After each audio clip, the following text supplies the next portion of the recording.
వేదం సుబ్రహ్మణ్యం అనే ఆయన తన వయసు 9 నెలలు ఉన్నప్పుడు అమెరికాకి చట్టబద్ధంగా వెళ్ళారు తల్లిదండ్రులతో కలిసి. అక్కడికి వెళ్ళిన తర్వాత వీరికి ఒక పాప పుట్టింది. అంటే సుబ్రహ్మణ్యం గారికి చెల్లెలన్నమాట. అక్కడ అంతా బాగానే ఉంది. అతనికి 9 నెలల వయసు అప్పుడు అమెరికా వెళ్ళిన తర్వాత పౌరసత్వం వచ్చింది. ఆ తర్వాత 19 ఏళ్ళకి డిగ్రీ చదువుతున్నప్పుడు థామస్ కిన్సర్ అనే వ్యక్తి పరిచయం అయ్యాడు. వాళ్ళిద్దరు క్లోజ్ ఫ్రెండ్స్ కూడా అయ్యారు. అయితే ఈ థామస్ 9 నెలలు కనిపించకుండా పోయాడంట.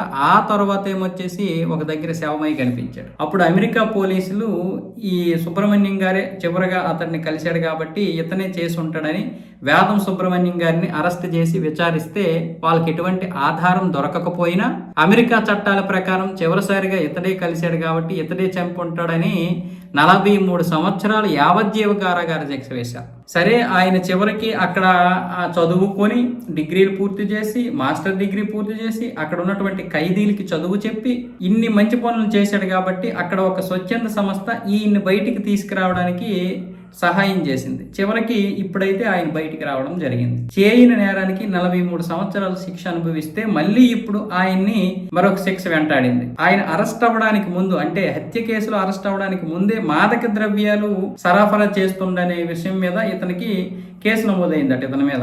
ఆ కేసు నమోదవడం, హత్య నేరంలో అరెస్ట్ అవడం ఒకేసారి జరగడంతో ఆ యొక్క కేసుని వాయిదా వేశారు. ఇప్పుడు ఈయన బయటికి రావడంతో ఈ మాదక ద్రవ్యాల కేసును బయటికి తీశారు. అమెరికా చట్టాల ప్రకారం మాదక ద్రవ్యాలు ఎవరైనా విదేశీయులు చేస్తే వాళ్ళని దేశ బహిష్కరణ చేస్తారు. అందుకే ఇప్పుడు వేదం సుబ్రహ్మణ్యం గారిని ఈ శిక్ష అనుభవించిందే కాకుండా దేశ బహిష్కరణ చేస్తున్నారు. అయితే ఇప్పుడు భారతదేశంలో ఆయనకి ఎవరూ లేరని తన చెల్లెలు సరస్వతి గారు అయితే ఆరోపిస్తున్నారు. ఎవరూ లేరు, ఆయన్ని మాకు ఇవ్వండి, మేము చూసుకుంటాము, ఇదంతా కూడా అన్యాయము, ఆయన చేయని నేరానికి 43 సంవత్సరాలు జైలు శిక్ష అనుభవించాడు కదా, మరి దానికి మీరు ఏ విధంగా న్యాయం చేస్తారు అని కోర్టునే ఆవిడ ప్రశ్నించింది. కానీ కోర్టులు పట్టించుకోలేదు, అమెరికా కోర్టు. ఇప్పుడేమొచ్చేసి ఆయన్ని భారతదేశం పంపించడానికి ఇమ్మిగ్రేషన్ అధికారులందరూ కూడా ప్లాన్ చేస్తున్నారు. కానీ భారతదేశంలో ఎక్కడికి వెళ్తారు ఎవరు లేకపోతే? తల్లిదండ్రులా లేరు, సొంత చెల్లెలు ఉంది, కుటుంబ సభ్యులు మిగతా వాళ్ళు ఉన్నారు. కుటుంబ సభ్యులు అయితే మాత్రం ఇది చాలా దారుణం, ఆయన దౌర్భాగ్యం. కాకపోతే 64 సంవత్సరాల వయసులో ఇప్పుడు ఆయన భారతదేశానికి ఏ విధంగా వెళ్తారు?